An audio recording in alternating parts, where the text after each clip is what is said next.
Y justamente con respecto a este tema, hoy hay marcha masiva nuevamente en Colombia. Estamos en comunicación telefónica con un periodista de allí, Arley Sánchez. Arley, ¿me estás escuchando?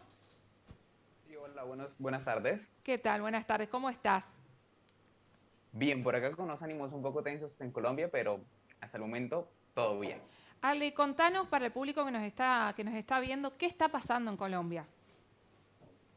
Sí, pues les cuento, desde el mes de abril se anunció y se radicó ante el Congreso de la República la tercera reforma tributaria que presentó el presidente Iván Duque y toda la Casa de Nariño.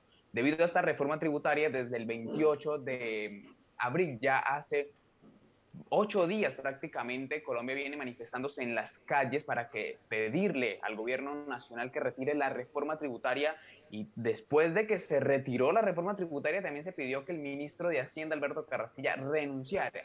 Los dos hechos se dieron.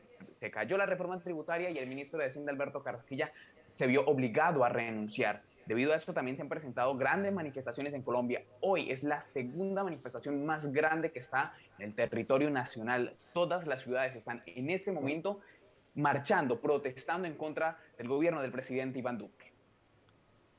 ¿Cómo continúa la situación? ¿Qué se espera, digamos, después de estas marchas del pueblo?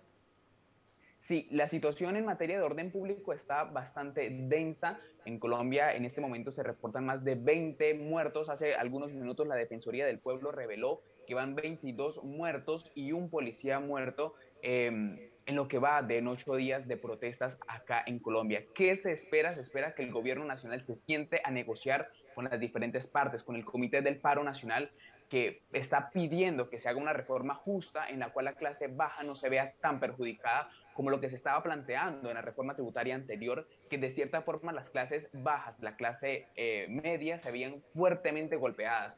Entonces, esto era algo de lo que se estaba pidiendo. El gobierno nacional ayer anunció que ya empezó las negociaciones con los diferentes gremios para tratar de llegar a algunos acuerdos y que cesen las protestas en Colombia, porque en materia de orden público Colombia está en este momento en un momento bastante crítico.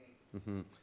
Tengo una consulta, ¿cómo estás? Buenas tardes, Julián es mi Hola, buena nombre. tarde. El gusto de conversar con vos. Te quería preguntar como para entender cómo funciona el diálogo institucional. ¿Hay una multisectorial gremial? ¿Son los sindicatos los que se manifiestan? En el último tiempo en Latinoamérica crecieron muchos los movimientos autoconvocados, ciudadanos que a veces no tienen toda la representación, pero sí mucha legitimidad, con los que es muy difícil establecer canales de diálogo.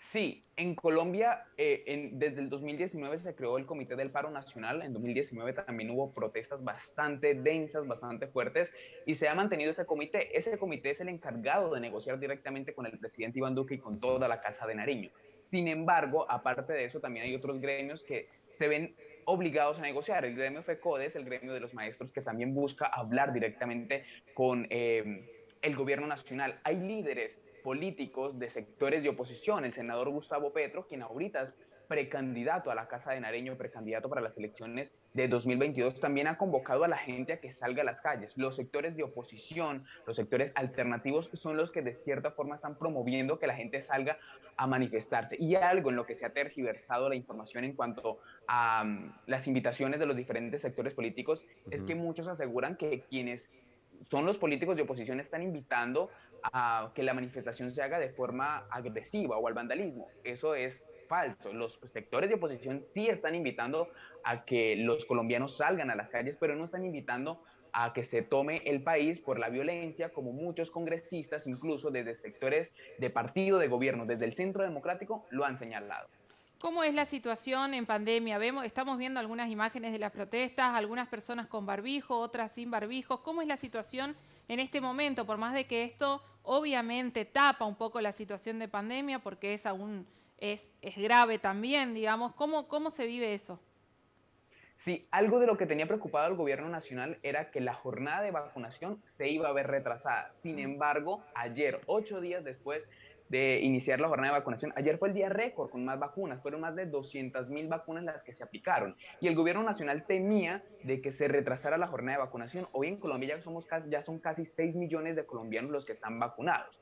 En el punto de cómo avanza en cuanto a la pandemia de la COVID-19, pues al gobierno le preocupa porque en Colombia estamos en el tercer pico. Vienen disminuyendo los casos que según los epidemiólogos son los casos de Semana Santa. Se espera obviamente un repunte de casos de COVID-19 después de estas jornadas de protesta.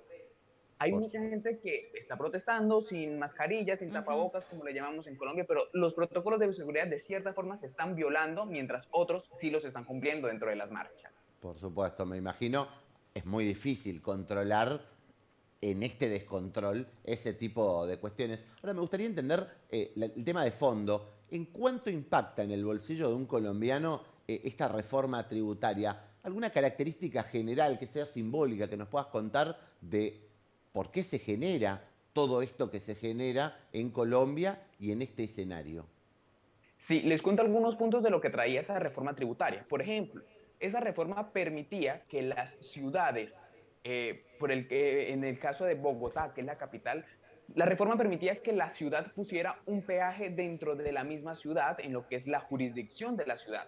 Esto, pues obviamente algunos alcaldes lo podrían tomar como una forma de subir los ingresos de la alcaldía. Sin embargo, pues a la gente no le gustó mucho esto. Las personas que en el 2023 ganaron más de 2 millones de pesos, empezarían a declarar renta. Se venían unos aumentos a los derivados del petróleo. La gasolina iba a subir su precio y pues de cierta forma esto no favorece a la clase media y a la clase baja. Aparte, que los productos de la canasta familiar que estaban grabados en un IVA del 5% pasarían a tener un IVA del 19%, y los productos de la canasta familiar que no tenían IVA iban a pasar a tener un IVA del 5%, lo que perjudica directamente a las clases media y baja en tiempos de pandemia, donde según el último reporte del DANE, en Colombia en el 2020 fueron 21 millones de personas las que estaban en condiciones de pobreza, de las cuales el 15% estaban en condiciones de pobreza extrema.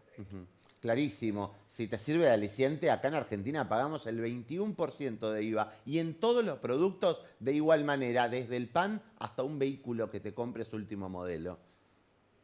Sí, acá íbamos a tener un incremento bastante grande, del 5% al 19%. Un incremento bastante grande que pues las clases altas no lo sienten mucho, sino que las clases bajas, como les decía, 21 millones de colombianos sí van a sentir de esa reforma tributaria bastante aguda. Por supuesto, la verdad, muy claro en los conceptos, te agradecemos mucho la comunicación. No sé, Sheila, si queda algo más. No, solamente especificar, ya que la gente nos está viendo del otro lado, que esta reforma tributaria en Colombia, los manifestantes son mayoritariamente de la clase media y la clase baja, como dice Arley, y que impacta directamente esta reforma tributaria en sus bolsillos y los aumentos que seguramente vienen después de esa reforma. Esa es la preocupación. Sí, claro.